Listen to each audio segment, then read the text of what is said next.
പണ്ടൊക്കെ no shave November ആയിരുന്നു famous എന്ന് വെച്ചാൽ ഇപ്പോൾ നോ ഫാപ്പ് നവംബർ ആണ് ഫേമസ് ഇട്ടാ. ആദ്യം തൊട്ട് എനിക്ക് ഇങ്ങനത്തെ സംഭവത്തിൽ വലിയ വിശ്വാസമൊന്നും ഇല്ലാത്ത കാരണം ഞാൻ ഇതിനെ പറ്റി മൈൻഡ് ഒന്നും ചെയ്യാറൊന്നുമില്ല.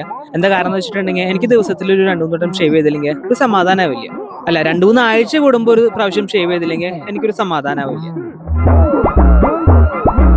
പക്ഷെ ഷേവ് ചെയ്യാന്ന് പറഞ്ഞിട്ടുണ്ടെങ്കിൽ എനിക്ക് കുറച്ച് പേടിയുള്ള പ്രോസസ്സാണ്. എന്താ കാരണം എന്ന് വെച്ചാൽ ഞാൻ അത് ചെയ്തിട്ടുണ്ടെങ്കിൽ അവിടെ ആകെ വെട്ടും കുത്തൊക്കെ ആവും. അതുകൊണ്ട് തന്നെ ഞാൻ എന്റെ സ്റ്റൈലിസ്റ്റിനെ കൊണ്ടാണ് അത് ചെയ്യാറുള്ളതും അയാൾ നല്ല വെടുപ്പായിട്ട് ചെയ്ത് തരാറുണ്ട്. അങ്ങനെ ഇരിക്കുന്ന എന്റെ അടുത്തേക്കാണ് ഒരു സൗത്ത് കൊറിയൻ ഷേവിംഗ് ബ്രാൻഡ് ഡോർക്കോ അവരുടെ റിവ്യൂ ഒന്ന് പ്രൊഡക്റ്റ് ചെയ്യാൻ പറഞ്ഞിട്ട് ഒരു സാമ്പിൾ എനിക്ക് അയച്ചു തരണേ. ഞാൻ ആ സംഭവം കണ്ടു നോക്കി, തൊട്ട് നോക്കി, പിടിച്ചു നോക്കി, തുറന്നു നോക്കി. അപ്പോൾ ഒക്കെ എനിക്ക് ഭയങ്കരമായിട്ട് ഇഷ്ടമായി. പക്ഷെ ഉപയോഗിച്ച് നോക്കിയിട്ടില്ല. ആർക്കെങ്കിലും ഗിഫ്റ്റ് കൊടുക്കാനായിട്ട് പറ്റിയ സംഭവമാണ് ഡോർക്കോന്റെ പ്രൊഡക്ട്സ്. എന്താ കാരണം എന്ന് വെച്ചിട്ടുണ്ടെങ്കിൽ ലോകത്തിൽ ആദ്യമായിട്ട് 7 ബ്ലേഡുകളുള്ള ഷേവിംഗ് റേസേഴ്സ് ഇൻട്രൊഡ്യൂസ് ചെയ്തത് ഡോർക്കോ ആണ്. അപ്പൊ നിങ്ങൾക്ക് താല്പര്യം ഉണ്ടെങ്കിൽ ഈ സംഭവം മേടിച്ചിട്ട് ആർക്കെങ്കിലും ഗിഫ്റ്റ് ചെയ്ത് നോക്കണമെങ്കിൽ ഗിഫ്റ്റ് ചെയ്ത് നോക്കാം, യൂസ് ചെയ്ത് നോക്കണമെങ്കിൽ യൂസ് ചെയ്ത് നോക്കാം.